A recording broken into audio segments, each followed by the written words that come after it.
If the lion is the king of the jungle, how can he be the king of the jungle? If he's not the biggest, the elephant is probably one of the biggest. He can't be the fastest because that's a cheetah. He can't be the smartest. So he's not the biggest, the fastest, or the smartest. So how does a lion become the king of the jungle? His mentality. That's the only difference of a lion and an elephant. When a lion walks up and sees an elephant, he thinks lunch. An elephant thinks run. And it's all mentality. Because when a male lion walks up, he may be outnumbered by a pack of hyenas, but I'm king of my jungle because of my mentality. And welcome to Two Steps Ahead Podcast. Two Steps Ahead Podcast, highlighting the stuff that's been stepped in so you don't have to. Broadcasting live from our new studios high atop the Sunset Strip, deep in the heart of Tinseltown. I'm Son Edom. Thank you for joining us here on this edition. And coming up on the show, we're going to talk about a few things. The first thing, one of the things we're going to talk about is I had a conversation with a friend of mine the other night, and he was sharing some things. We're catching up in the new year, and he was telling me about the passing of his mother. So I've got some thoughts about just the preciousness of time and the time that we spend. So that'll be coming up. Also, transgender athletes, that story is still in the news, although not as pertinent as it was maybe a week ago. But I've got some thoughts on that. And then to kick off the show, did you get your satanic 666 boots for $1,000 per pair? Apparently, Lil Nas, is he just a musician, singer, or does he do other things too? Is he an influencer? But he apparently hooked up with Mischief, a group that puts together, I guess, promotions and stuff, and he sold 666 pairs of satanic shoes for just over $1,000 each, and they sold out just like that. So he made 666 times 1,000 plus. So you can do the math, you math majors. And I guess it corresponds with a video for a song. I guess the song is Montero, and the video has him doing all kinds of things. And one of the things that was striking that really got the attention of a lot of people was him sliding down a stripper pole from heaven to hell and then giving Satan a lap dance. Not my idea of what heaven is like or hell is like, but anyways. And so that's got a lot of people up in arms. A lot of people are going crazy about these shoes, saying that they're satanic. They've got pentagrams, 666. They've got blood, supposedly, in the heel of the shoe, like real human blood. And Nike, they're Nikes, but Nike is separating themselves from the promotion, saying that they didn't endorse this. And in fact, I think they sued or in the process of suing Lil Nas. But so that's kind of the backstory. So you've got this artist fresh off the heels of the Grammys, in which Cardi B and Megan Thee Stallion, they did their provocative lesbian dance, basically, if you want to get down to it, for WAP. Now, I've heard it was WAP and I've heard it was WAP, so I don't know, but WAP, her song, I guess that's a Grammy Award-winning song. I guess that's the best what we can do. Of all the songs in the history of songs that have come out, all the Grammy Award-winning songs, we have reduced ourselves to WAP and that type of stuff. But anyway, so there's big buzz about these shoes. But the interesting thing that I find about it, it's not the shoes that sell, but it's the people that buy them. They buy them up because they want to be a part of something. Maybe they want to be rebellious. Maybe they want to be a part of the cool crowd. Maybe they just want something that's, provocative. I don't know. But it got me thinking, on the show, we often talk about the influencers, things that influence us, right? The things that make us do things. We talk about raising our standard. We talk about elevating ourselves to be better. So we talk about the influences. And it got me thinking, here it's actually Passion Week or Holy Week for those that observe Easter, Palm Sunday, and now Easter coming up.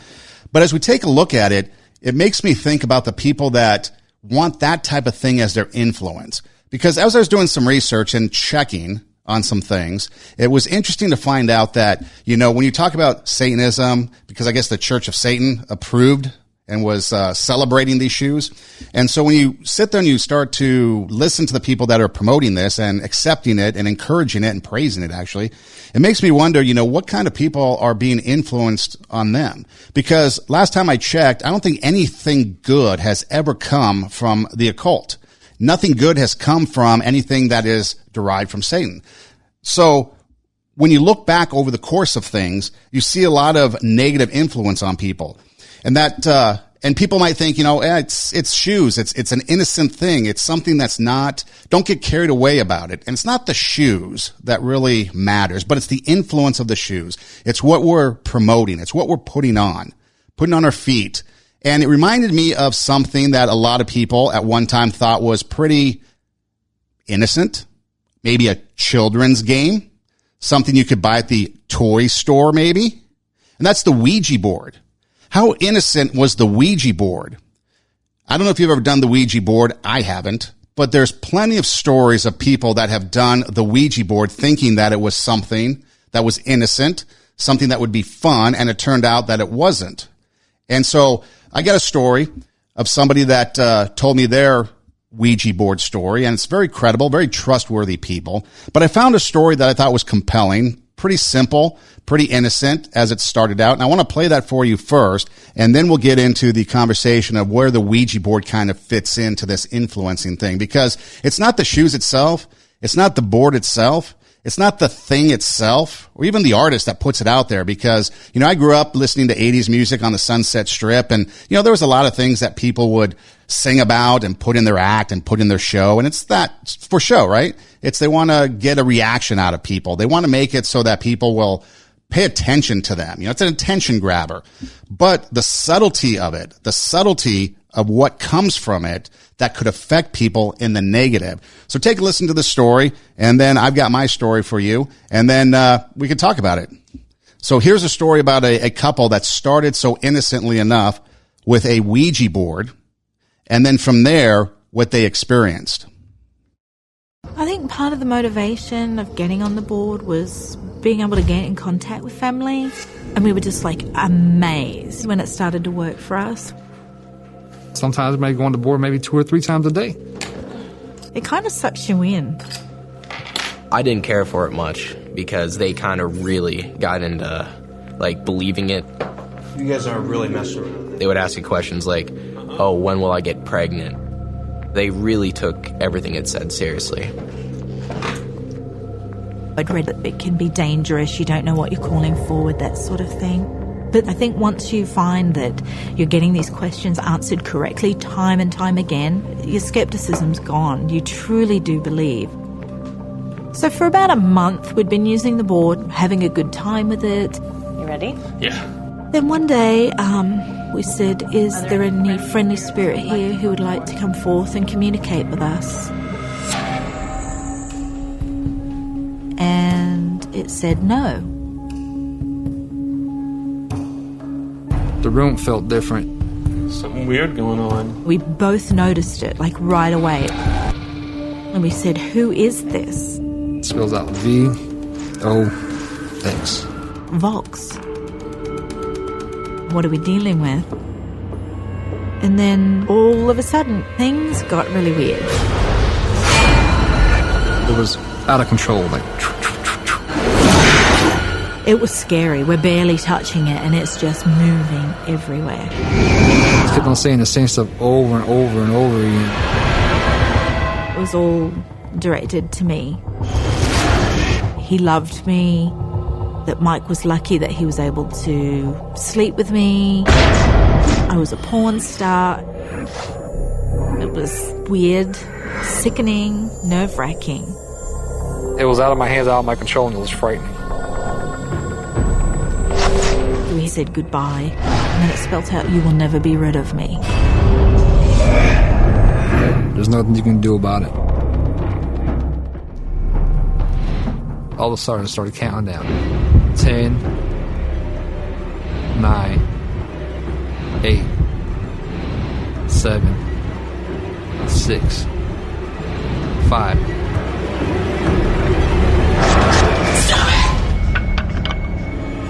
That really freaked me out. I'm like, what have we done? What have we done? Now, you might be quick to dismiss their experience, but someone told me one time, someone I trust, that not going to feed me tales, and they were telling me a story. They knew somebody that did the Ouija board.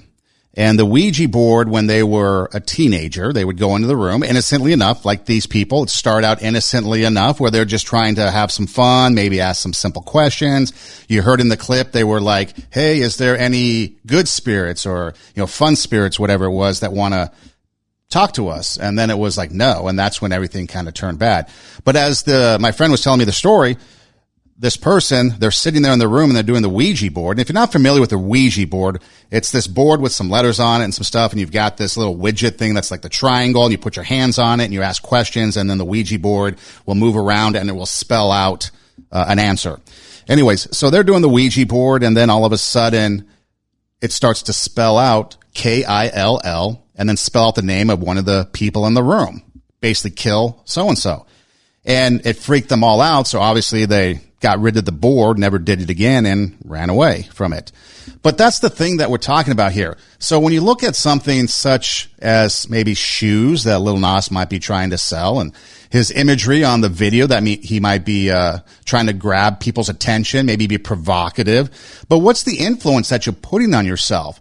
Because again, when you take a look at things, we talk about, when we talk about drugs, I was teaching at the community college here for a while, a number of years, and I would listen to people talk about their drug use. Marijuana is legalized in a lot of places, and so a lot of people would utilize marijuana, and then they'd say it's innocent, it's non-addictive, but it's the gateway. It's the gateway thing that starts it to go down deeper and deeper in that rabbit hole. You think about people that drink, they take that first drink and then they continue to drink and it goes down. And if they never stepped foot in the bar or never took that first drink, they don't have a problem. If you don't pull out the Ouija board, you're not being chased around by perhaps demonic activity, paranormal activity. If you don't buy satanic shoes, maybe you're not going to be bothered by that. I don't know. Just throwing it out there. But here's the thing. What's influencing us, and what's the outcome of that? We talked about last week, when we were talking about racism and the heart, what we have on a heart is what comes out of us. So again, if we're talking racism, if we have hate in our heart, it's going to come out. We're going to talk hateful towards people. We're going to say mean things. We're not going to care to go and help somebody if we don't like them because we have hate on our heart, if our heart is hardened. If we have a soft heart, a compassionate heart, a kindness heart, a loving heart, then we're going to act accordingly. Our actions, our words, the things we do and care for are going to be different. And I think that's the same way with this type of thing. So even though you have people on both ends of the spectrum, some people really freaking out. I mean, you can go to social media and look through the postings, and you can see a lot of people really freaking out about it. You have a lot of people of religious faith that are speaking out against it. You have some people in religious faith that are saying it's not a big deal, don't panic. And then you have others that are saying, hey, it's no big deal at all. In fact, I wished I got a pair. But what are we doing with it? Because you think about people such as Richard Ramirez. He dabbled in the occult. Jeffrey Dahmer actually had a clip that I wanted to play, but then I decided, that's probably a whole different route to go. But it started with something as innocent in his mind as taking the life of animals. And then from there, it graduated to the first person that he took the life of. Then it was the uncontrollable second, and then it went from there. That's not healthy behavior and makes you think. And then Manson, of course, Charles Manson, all he talked about a lot of times was demons, demonic things. Maybe he was crazy. Maybe he was possessed. Maybe it was something just to garner attention. We don't know. But look at the behavior of these people. So the point is, when you're dealing with something as innocent as perhaps shoes, and you're dealing with a theme that's not so innocent. I mean, you think about all the stuff that goes on at Halloween. We like to think of it as being innocent. We dress up in costumes. We go trick-or-treating. We have some parties, and we have a good time. But it's also a time where a lot of bad things and a lot of bad people celebrate that. You think about the witches that celebrate that. You think about other people that use Halloween as a means to celebrate evil. And so that's the point, is when we're talking about elevating ourselves, when we're talking about elevating our greatness, when we're talking about raising the standard, because we have greatness in us, right? The greatness is in us that we're trying to bring out so that we can inspire others and bring people up so that we can make the world better. We're trying to have a soft, compassionate heart so that when we see someone in trouble, we can step in and intervene. When we hear unkind words towards somebody, we can intervene and say, hey, that's not right. But if our influences are of this, We're watching imagery of an artist in a video giving Satan a lap dance. We're wearing 666 shoes. Might not be so innocent because it's the influence on our heart. We start to think that way. Our mind will start to turn. You know, one of the dangers of pornography is that it goes deeper and deeper and deeper. There's a lot of people out there, I think, during the pandemic, one of those sites, I don't know, was like one of the most searched sites. And then like, I think, what is there, Fans Only or OnlyFans was a site that a lot of people would, you know, promote pornographic activity and pictures and things like that. And it grew like exponentially during the lockdown, during the pandemic.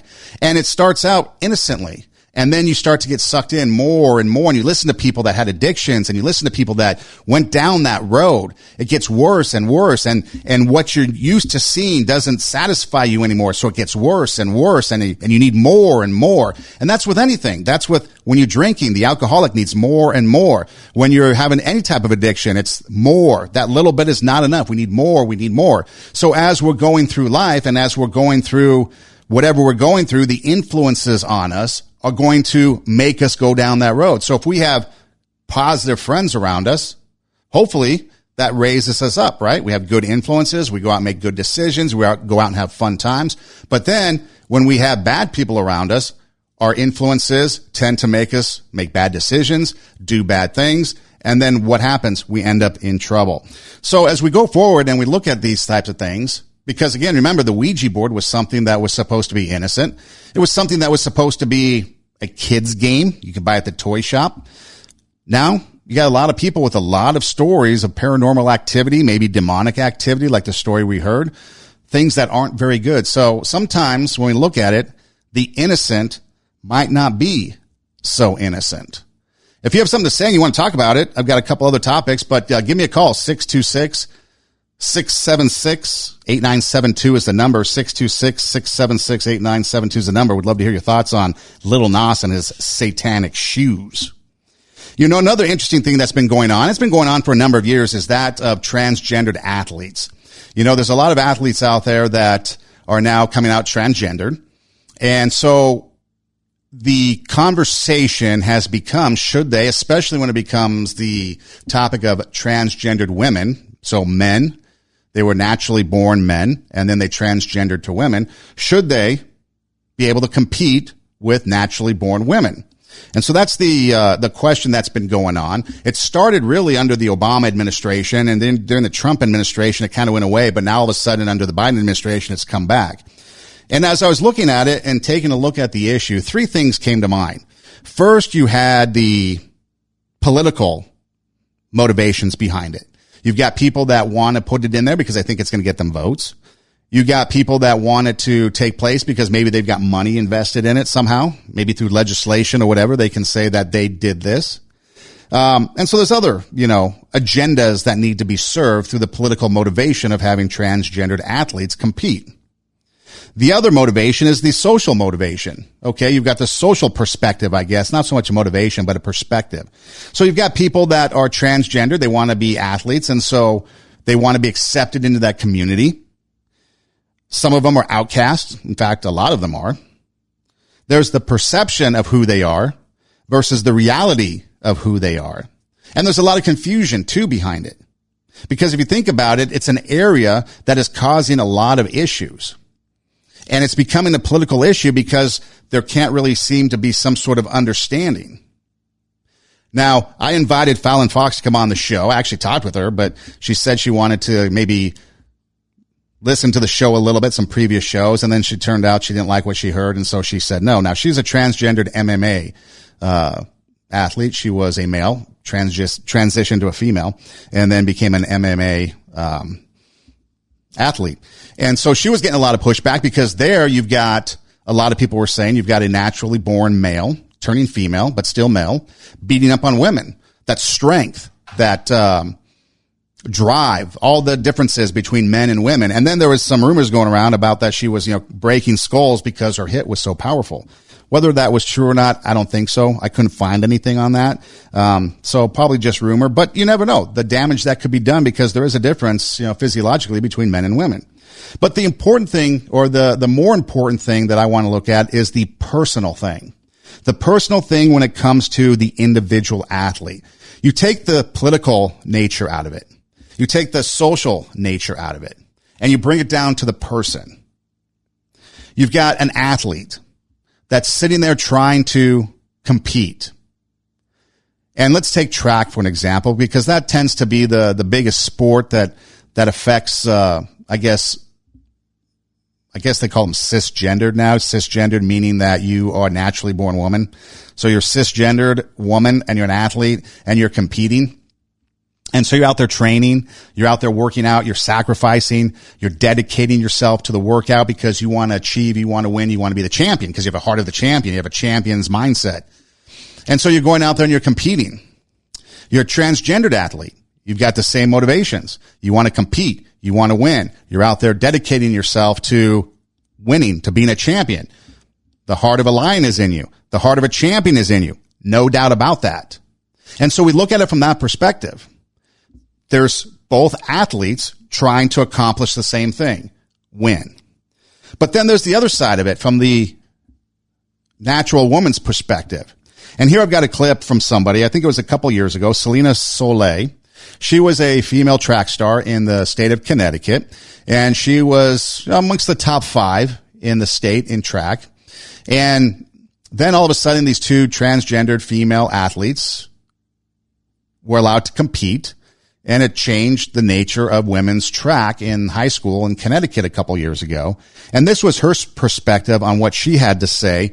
And it's kind of interesting, some of the stuff that she says, because nobody likes to look at it from their perspective. We all want to look at it from one perspective, and that's the perspective of the trans athlete. But what about this perspective of other athletes that are competing and have been competing throughout their whole life? Take a listen. And it's just not a fair contest having a woman compete against a man, because no matter how hard she tries and how much work she puts in practice, the male will always beat her. When we are all at the start line, we all know that these 2 athletes are going to win. And it should be that the girls are fighting for 1st and 2nd place versus fighting for 3rd and 4th place.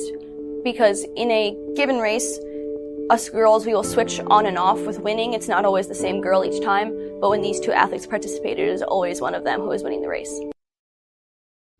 Makes a lot of sense, doesn't it? From her perspective, there was a while where you had 3 or 4, maybe 5 track stars all competing, and they would all win different races at different times. There was no one dominating.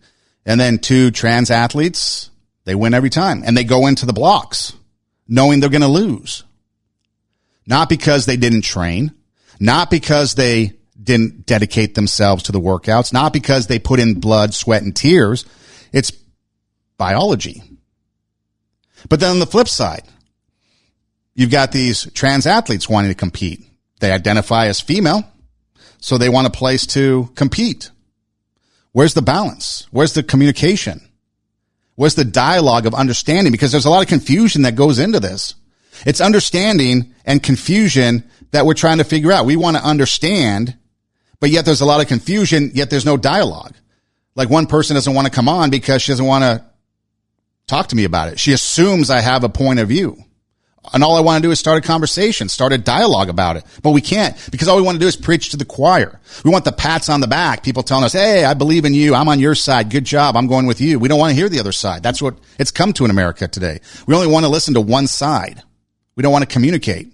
And she wasn't the first one. A couple of years ago, when I was producing a faith-based radio show, there was another LGBT issue that became national. And a guy I went to high school with that I knew, considered a friend, he turned out to be a gay male. I called him up. I said, hey, do you want to come on and talk about these issues? Let's have a dialogue. Let's start the conversation. He listened to the show and declined. That's fine. That's his right. But he didn't want to talk because he disagreed with what we had to say. So instead of coming on and dialoguing, sharing your side, and there's no agenda. I told him that even tonight. No agenda. I don't have an agenda. I want to hear from you. I want you to talk to me and tell me your side. Let's talk about it, because you do have a perspective. You do have a perspective as an athlete, but then so do people such as naturally born athletes. So what do we do with this? Where do we go? You know, here's Fallon Fox. She actually found a clip that I thought was kind of interesting that I want to play. And again, invited her on the show. She said no. And I got the idea that she just wants acceptance, kind of that forced compliance. You got to believe what I do. You got to believe what I say. You have to see my side as the right side and your side as not so much the right side. And if you believe differently, you're wrong. I kind of got that idea, which, is fine. I understand that. But where's the conversation start? And so this is a soundbite that she put forward in an interview one time that I thought kind of, in her own words, sums up what people who disagree with her would probably be thinking. So let me know what you think of this. I find myself talking to myself as I walk around the house, explaining my positions to myself, because I have to be able to express myself to people because it's such a complicated issue. Playing devil's advocate with myself to try and have to express myself to everyone. It's very, very hard. It's like a 24-hour thing, because I know there's a possibility that people are going to come after me. They're not going to understand, so I have to be ready. It's like MMA, be ready. She has to go around and kind of convince herself, talk to herself, present something. It's hard. It's a hard thing for her to go through and to understand. And so that's what it's like for people on the other side. They're trying to understand. They're trying to figure it out because it's new to them. They don't know. They've got daughters that want to compete, have been competing since they were really small, I would imagine, and they want to understand. But there's no dialogue. We can't have that dialogue. We can't have that conversation because if we disagree, then we're enemies and we can't talk. But even through her own words, she can understand the confusion. She can understand it in herself. It's got to be out there. Not everybody's going to fully understand. You can look back at anything, any civil rights thing, women voting, women's rights, what we're going through even today with a lot of things with the civil rights movement and stuff that's still going on, racism and stuff. There's a lot of things that people don't understand. We just went through a whole summer of rioting and looting and protesting, legal protesting, some positive stuff. But there was a lot of confusion. People didn't understand. But then people didn't want to understand the other side. They didn't want to talk about it. They wanted to just have everybody believe their way. And that's it. So at what point then do we have acceptance versus compliance? And how do we balance that? And when do other people have a say in it? Because both sides have a point. You've got a point if you're just looking at it from the athlete perspective. You're training hard. You're sacrificing yourself. You're committed. You're dedicated. You're getting out there and you want to win. Now all of a sudden you've got this tangible, this something that wasn't expected. You're out there, you get in the runner's blocks, getting ready to run. And like Selena Soleil, she said she looks and they know they're going to lose. From the moment the gun goes off, they don't stand a chance. And ever since those two transgendered athletes were competing in track, in the sprints, they've never won. How do we handle that? Is there anything fair about that? These are questions that need to be asked because there's no simple answer. Then the idea comes up, okay, why don't they have their own category? You have gender, you have age, you even have disability levels or categories, Special Olympics. When you're growing up and you're playing sports, you have gender sports, you have age limits. When you get older, Parks and Recs, they've got age limits. Sometimes they've got 30 plus leagues, they've got 50 plus leagues, so they create it so that people of a certain specific demographic can fit in and compete and have fun, because we know 50-year-old probably can't compete with a 25-year-old playing basketball. So they make it so that it becomes a little bit more fair. So where does fairness come in? And then you think of that South African runner, the guy that had the no legs, the blades, and he wanted to run in the normal Olympics, the Olympics. But they said that his blades gave him probably an undue advantage because they were engineered. And so he couldn't. So he was relegated to Special Olympics. Speaking of Special Olympics, because there's a designation, is that going to change? Is that going to be canceled too and called something else? Because aren't we setting aside who they really are as athletes because of their disabilities? Just a thought. But so when do we sit there and when do we have these conversations and what do we do? So do we have a transgendered competition? When I was in the state of Nebraska, the radio station, I had to go cover the state track meet one year. one of the longest 4 days of my entire life. And in the state of Nebraska, there were 4 classes, Class A, Class B, Class C, and Class D. And then actually Class C and D had some subclasses. It was based on the size of your school. So obviously Class A was the bigger cities. Class D was the smaller towns. And so they divided them up based on the size and population of the schools. Now, there were a lot of Class C students or athletes that could run circles around Class A. So that really didn't matter. But there was a difference. The pool, the talent level, you could really see the difference between those in the big city and those from the smaller towns, because there was a difference in the training regimen. People in the city, like Omaha, maybe Lincoln, maybe didn't have the farm chores as some of the people from like a Banner County or Cozad.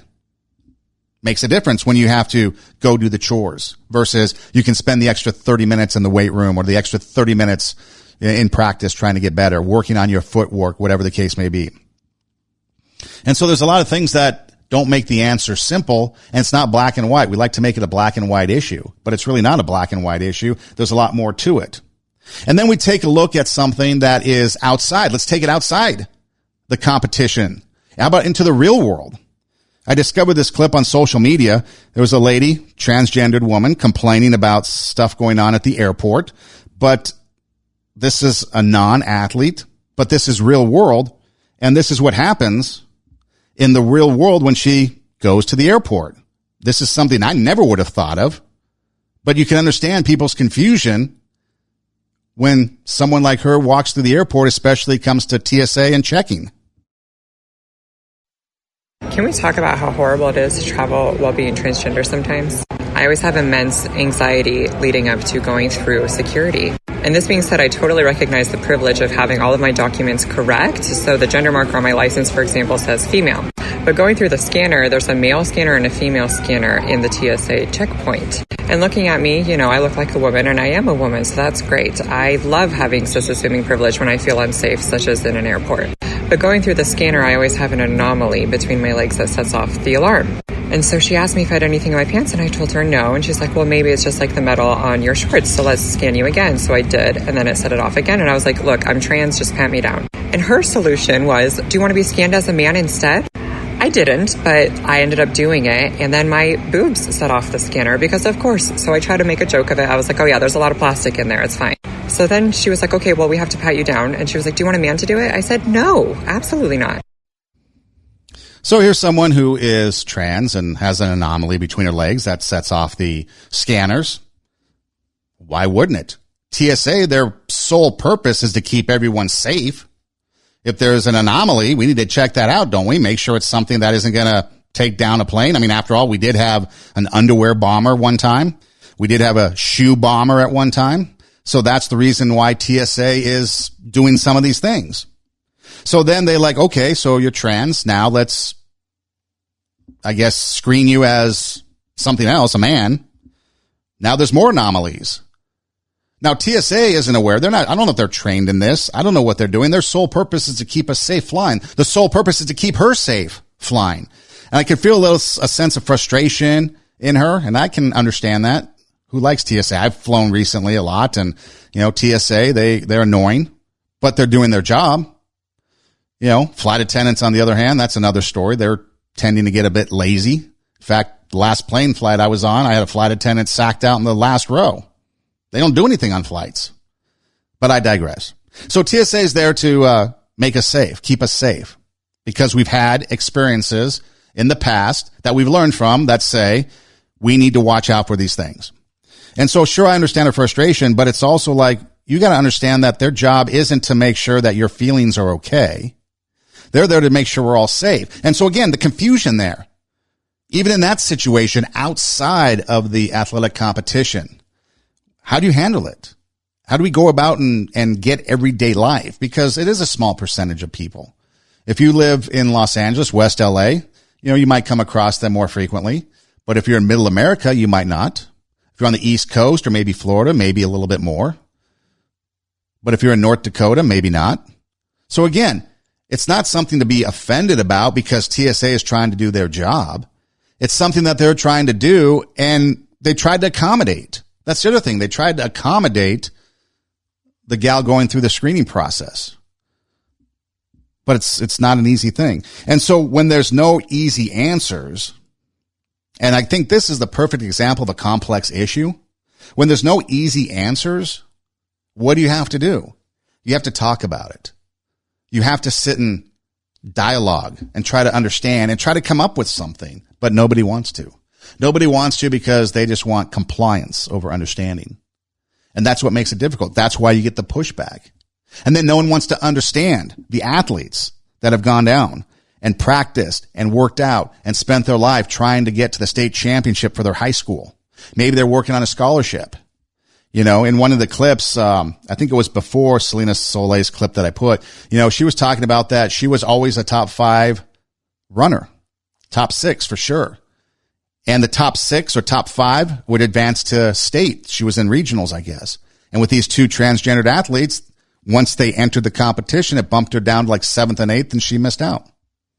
Now people would say run faster, run better. Well, what are you competing for? 3rd place? 4th place? Nobody goes on the competition field. I'm going to compete for 3rd place. I'm going to compete for the bronze medal. You go out there and you run for gold. You run the race to win the prize. And if you're already thinking 3rd place, you're not going to win. And so you have to understand from their perspective. You have to understand from the athlete's perspective. But when you take a look at it through a political lens, nothing ever good comes from that. The social lens is a little bit harder. You have some acceptance, you have some rejection, you have some realities that are true and then perceptions that might not be true. But how are you going to understand unless you talk about it? Come to the table. Let's see if there's something we can figure out instead of compliance, forced compliance. But that's where we're at these days on both sides, not just one side, both sides, forced compliance. But then you got to look at the person. And so it comes back to our heart again, like I was talking about a little bit earlier in last show. It comes back to the heart of the person. Are we going to have compassion on the athlete? But then we really have to look at serious issues. I mean, it's no different than steroids. You have to look at those issues and say, okay, steroids is bad. And not only is it unhealthy, but it's a unfair advantage for those that don't. So, you know, we need to take it out. But we have to have compassion on the athlete. We have to have compassion on the people involved. But yet we take action, right? And so when there's no easy answers, what do we do? And this, I think, is a perfect example of that complex issue where we need to sit down and we need to talk about it. We need to figure it out, you know, and maybe having their own competition category. Maybe that's not the right answer. Maybe there's not enough to compete, but where is it?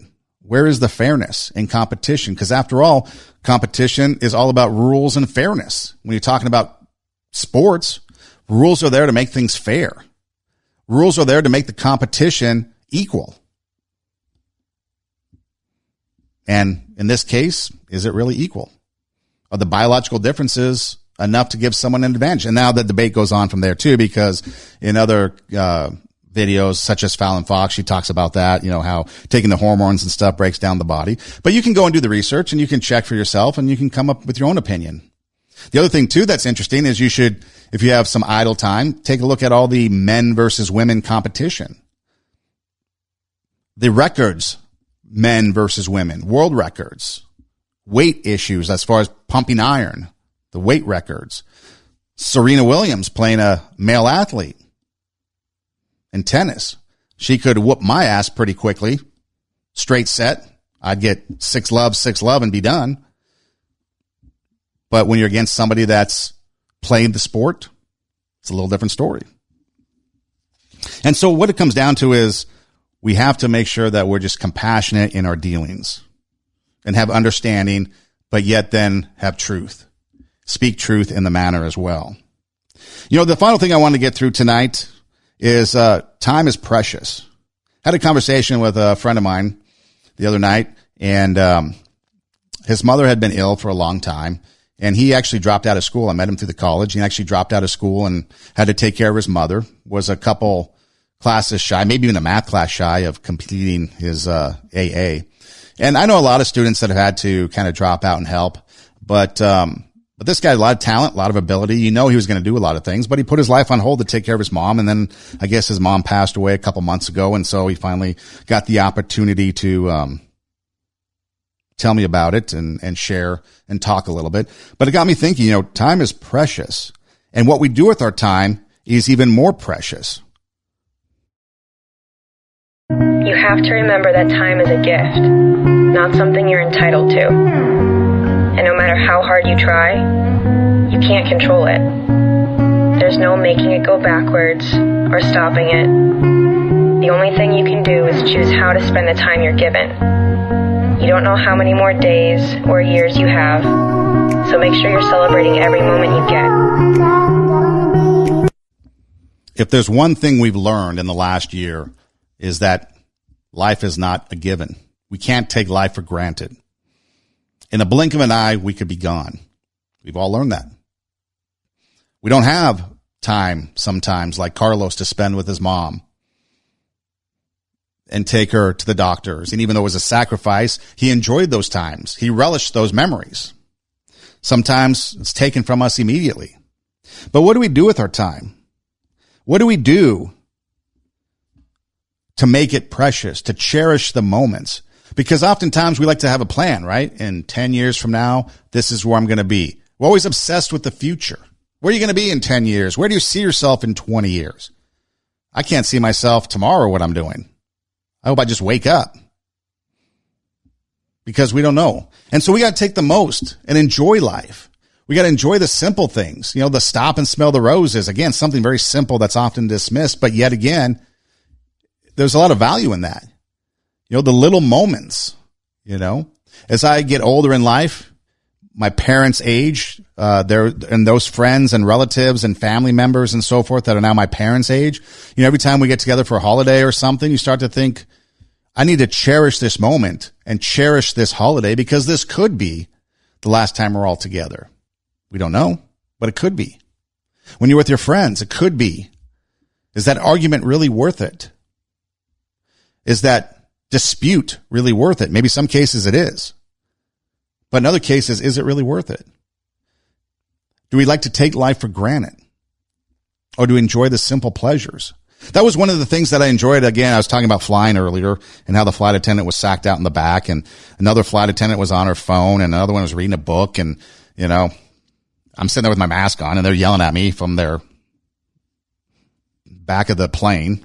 One of them probably in her sleep screaming at people. But when I arrived at my destination, it was in Florida. And the pace, you know, I had a busy schedule because I wasn't there for pleasure. I was there to actually do business. But the pace and the lifestyle, because it was, you know, on the beach and there's beach driving and stuff like that.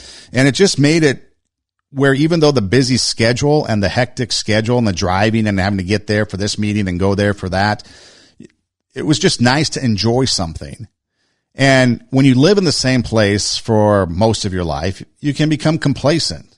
You see the same thing, driving down the same street, going the same way to work or school or your friend's house or this restaurant or that fast food place or this convenience store, and it becomes redundant. But as I was driving through Florida, you start to appreciate some of the things as you're looking around, checking out, you know, maybe the cities, maybe you're driving through and it's the countryside and maybe you're seeing, you know, different cars from different states and who's traveling here, you know, and you're enjoying it. You're enjoying life, a new place, you know, the weather changes, new scenery, you know, the Bay. I was on the Bay side and got to see, you know, Tampa Bay. So that was kind of nice, but you start to enjoy it. So then since coming back, you know, I've kind of taken on that, you know, why rush here and there? Why run around and get crazy? Because life can be gone in a minute, in an instant. You drive LA freeways, you know that. Maybe in your town where you're listening, traffic can be bad. Last couple of days, I think I've spent hours in traffic. I guess that's what happens when you come out of a lockdown. People get back to normal and LA traffic gets out of control. Spent 30 minutes going 3 miles. But I didn't get worked up, surprisingly. And if you've listened to shows previously, you know I'd be yelling and screaming and doing all kinds of things. But I wasn't. And so I was able to kind of not enjoy it, but keep my composure and realize that, you know what? LA freeway, I'd take this over anything else. Over not being here. Over losing someone. Over maybe not having the ability to drive because something happens. Just the simple things. The simple pleasures in life. But not only that, we have to make sure that we are the ones that go out there and go after whatever it is that we want to do. So time is precious and we need to make the most of it, kind of stop and smell the roses is that aspect of it. But then also time is precious and it's fleeting. And so what are we going to do? Are we going to go after the dreams, the goals, the aspirations in our lives? Or are we going to sit back and be complacent and hope somebody comes along and tells us to get off our humps and go do it?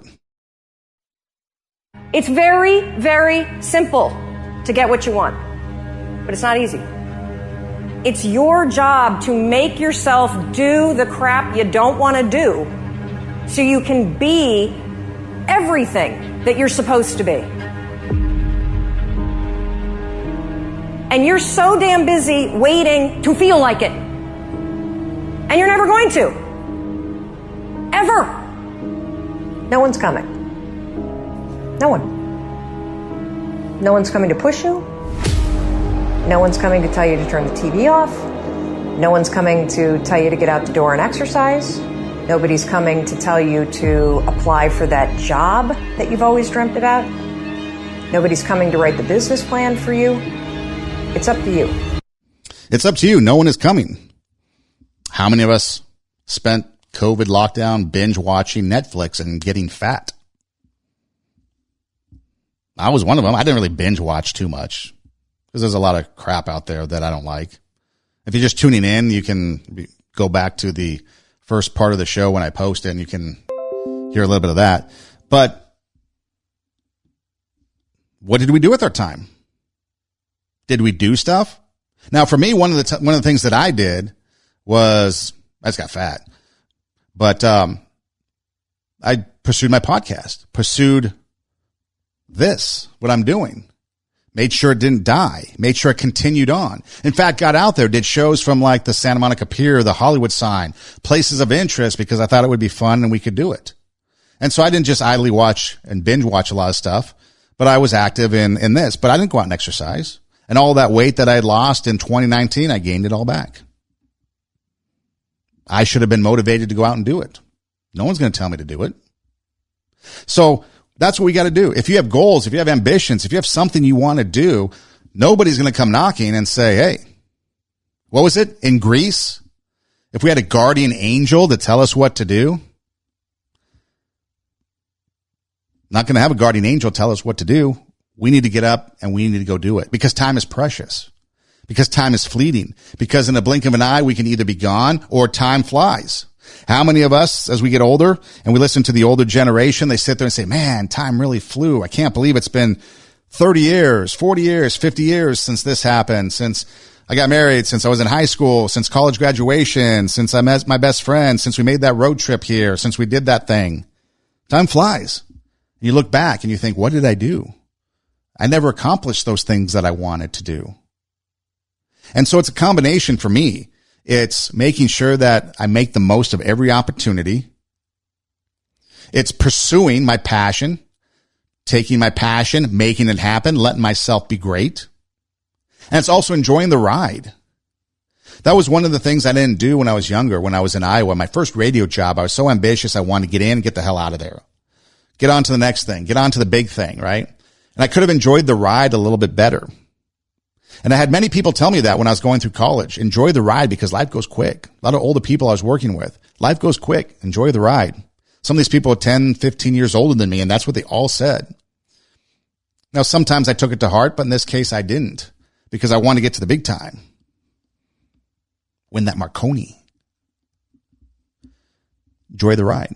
So for me, it was a combination of things. You can decide for yourself what it's going to be and how you want to do that. But time is fleeting. It's precious. We don't have much time left. And that's what we've learned this past year too, is we don't know when our time is up. Are we going to live life to the fullest? Or are we going to think back with regret on what we did? And that's with anything. I mean, just think about the things we did tonight. Are we going to look back on, hey, those shoes are really important, so I needed to get those satanic 666 shoes and spend $1,000 so I can have one of them? I'm going to sit and spend my time arguing about them. I'm going to do XYZ with them because that's what's important now. I'm going to be a social justice warrior on Facebook and social media because, that's the thing to do. Time is fleeting. Could you be doing something else to benefit you, to benefit those around? to inspire, to raise the standard, raise the bar, bring out the greatness in you, be the lion that's going to attack the pack of hyenas in your kingdom.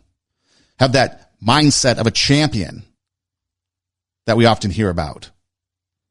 Or you can let things just be complacent and be like the jellyfish, the ebb and flow on the wave here and there.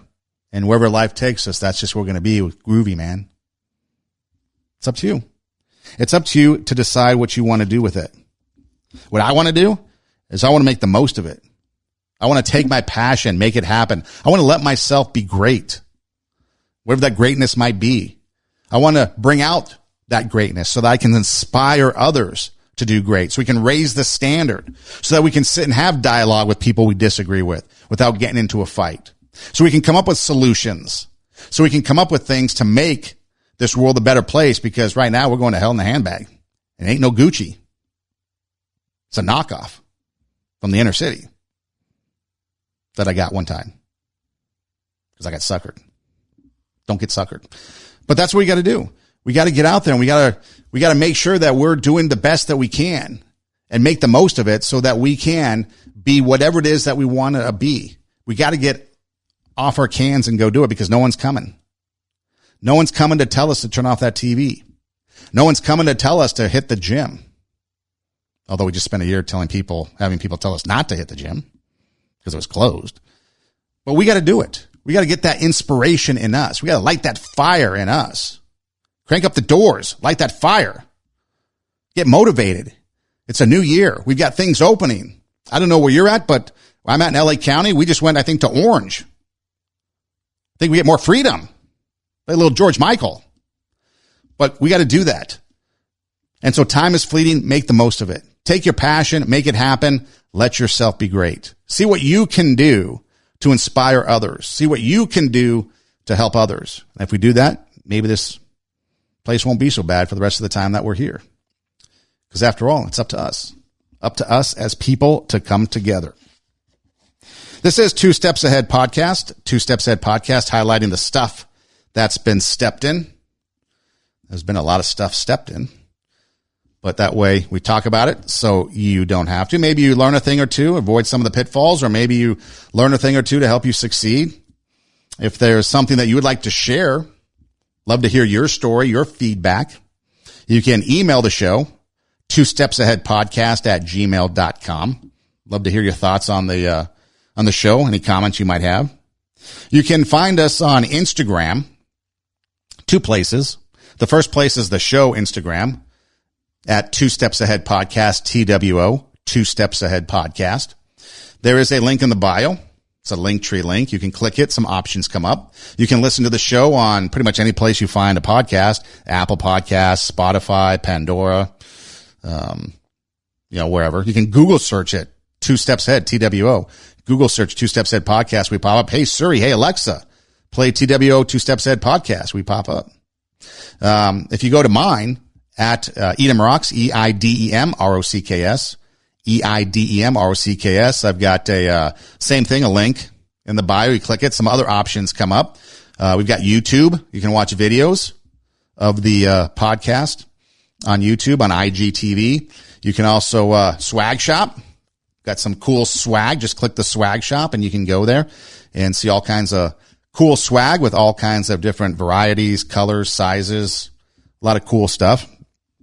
And then also RadioWarp.com. There's a link there. We can listen to RadioWarp.com. We're live Tuesday nights, 10 p.m. Pacific time on RadioWarp.com. You can listen live. We also replay the show there throughout the week, Mondays and Wednesdays at 11 a.m. and 8 p.m. We also have other shows that air on there, plus some great pop music, some modern music, some 80s, all kinds of good entertainment, good clean entertainment. Don't think there's any Cardi B. I think it's a Cardi B free zone. In fact, if you listen, you might get your cardio up and you might get off that couch, turn off that TV, get that heart pumping, lose the weight that you gain, and it's all good. So there you go. And then also we've got phone apps. So if you go to your store, Android and Apple, and just search Radio Warp app, and you can take us with you on the go. And so there you have it. I'd like to thank you for being a part of the show, for helping us out and with your support. Really appreciate it, for following us online, for listening to the show, watching the podcast on YouTube. In fact, the easiest thing to do to make sure you don't miss an episode is to just subscribe to our YouTube channel and subscribe to our SoundCloud. And then you get notifications when new shows pop up, and then you'll never miss a show. And then, of course, we're here live Tuesday nights, 10 p.m. Pacific time, right here on RadioWarp.com, doing the show live. And again, 2stepsaheadpodcast@gmail.com if you want to reach out and email the show. Let us know. But again, what is it we're going to do with ourselves? What are we going to do with our lives? Do we want to be that inspiration for others? Do we want to have positive influences so that our heart then acts accordingly, or our heart becomes something that we want it to be, so then we act accordingly? And what comes out of our mouth and our actions and our words and deeds reflects that of a good heart. You know, the two things that are always interesting, I had this conversation not too long ago. At Christmas, you have Santa Claus, and it's the good boys and girls, right? Good kids get the gifts. At Easter time, it's the good kids, at least tradition-wise, that gets the Easter eggs. According to tradition, you can go look it up. But it's something to do with good. There's always something good in there. Nothing really good comes from being bad. Just focus on the good in each other, the good in the world. A lot of negativity, but there's a lot of people that would like us to continue to hate on each other, to continue to be divided. They thrive on the divide. Let's patch it up. Put a little spackle on that. And let's come together and unite as a community. It starts at the grassroots level, too. It doesn't have to be a big national movement. It starts at the grassroots level. Your neighbors, your neighborhood. And then from there, it will grow. And then the next thing you know, you've got a grassroots movement making some positive changes. Again, thanks for listening. Do tell a friend. Take your passion. Make it happen. Let yourself be great. Again, my name is Son Edom. This is 2 Steps Ahead Podcast. 2 Steps Ahead Podcast, highlighting the stuff that's been stepped in so you don't have to.